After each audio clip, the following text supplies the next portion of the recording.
कि अरे बानल रहे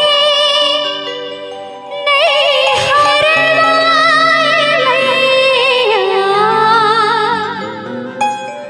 बानल रहे ससुरवा और हे माँ के सनवरवा दी है मैया, आसा जल रहे सिनुरवा।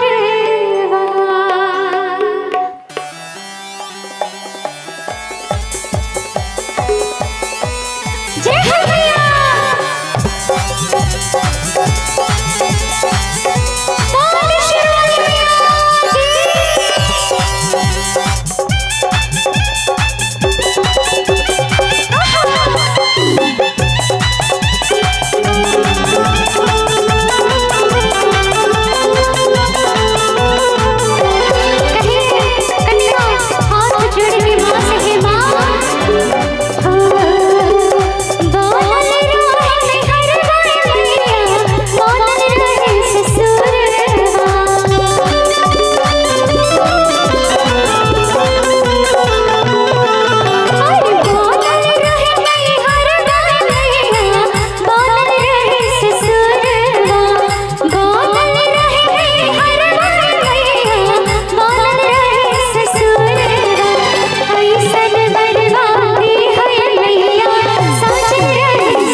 भाई से भतीजा तक के आस होय छे त कन्या कहे माता रानी से बड़ा सुंदर से भाव में की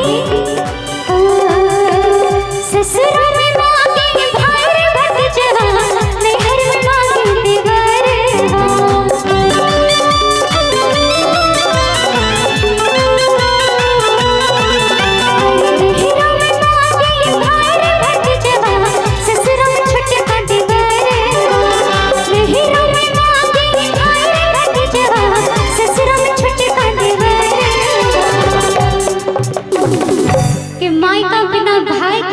अधूरा होय छे आ ससुराल बिना दियर के बिना अधूरा होय छे। क्या कि कोनो भी त्योहार हुए चाहे होली हुए दिवाली हुए एकटा छोट छिन दियर रहे छे हंसी मजाक करे ले त कनी मोन लागे छे ससुराल में छै ने।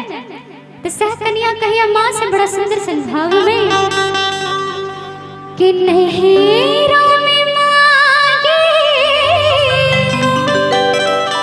भाई रे भतीजा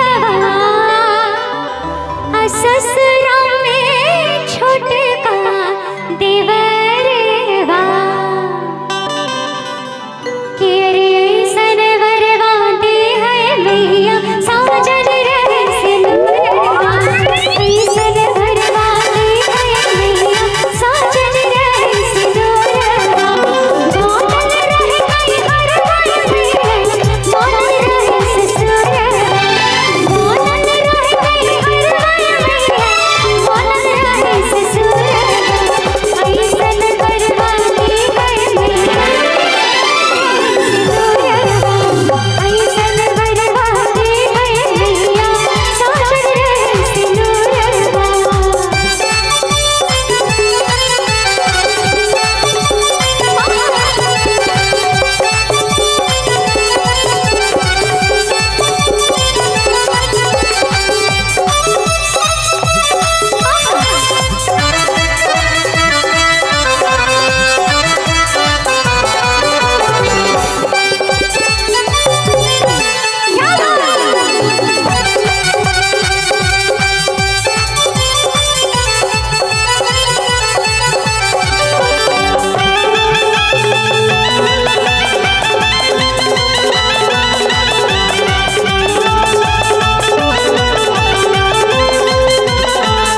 कर दीजिए कि भगवान हमरा राजा दशरथ जैसे ससुर देवे, कौशल्या जना सासु माँ देवे, और राम के जना पतिदेव देवे। कुणाल कन्या कहे मेरा से